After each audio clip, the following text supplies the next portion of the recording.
that sped up.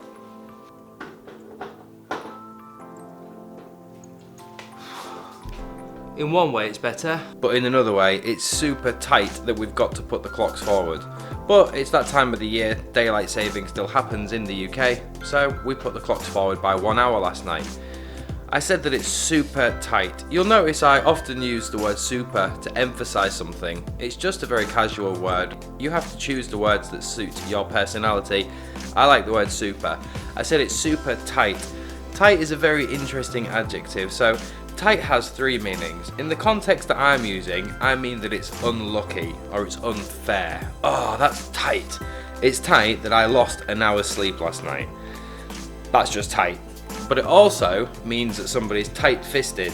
That's an adjective that means somebody doesn't like spending money. This is our fist, and if it's tight, you can't get the money out. Tight-fisted, he or she is tight. They don't like spending money. But in more popular culture, with the young kids, I believe that tight is also a word that's used to mean like, yeah man, great.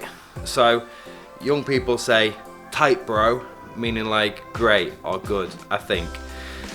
I'm pretty sure that's a thing. I've seen it on television, but I don't use it like that. And I'm sorry, but today I'm going to be a little bit tight to you because the video is going to be very short today. I'm really pressed for time. I've not got much free time today, so this is going to be the vlog pretty much. If we say we're pressed for time, well, it means that we're in a rush or we're in a hurry and we don't have much time.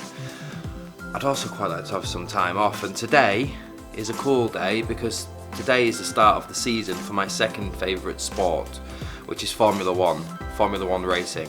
And it begins today, so I really want to have everything wrapped up and finished and completed, finished before 4 PM UK time so I can sit down and watch the Grand Prix.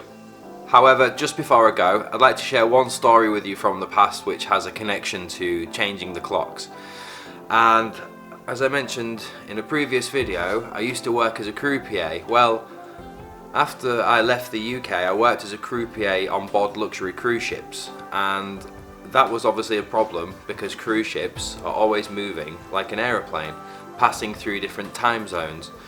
That's what we call them, a time zone. Each country has its own time zone, what time it is in the country. And I remember I had a contract going between Los Angeles in America and Hawaii, which is also American owned, in the middle of the Pacific Ocean. And Hawaii has a 5-hour time difference to the United States. It would take 5 straight days to sail from Los Angeles to Hawaii, and you had to put the clock forward every single night for 5 days. It felt torturous on the brain, especially after doing this same thing every fortnight. A fortnight is a noun, that's every 2 weeks, not just a game, it's also a thing. 2 weeks, 1 fortnight.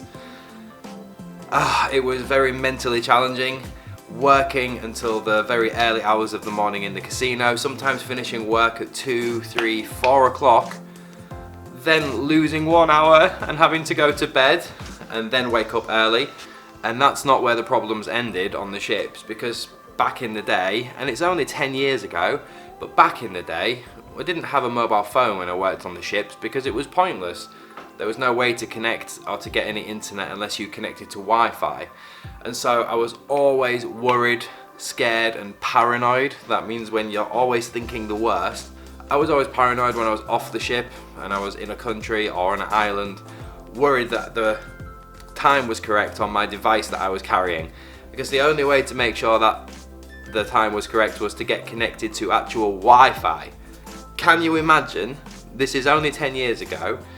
But we carried a phone, but it had no connection to the internet.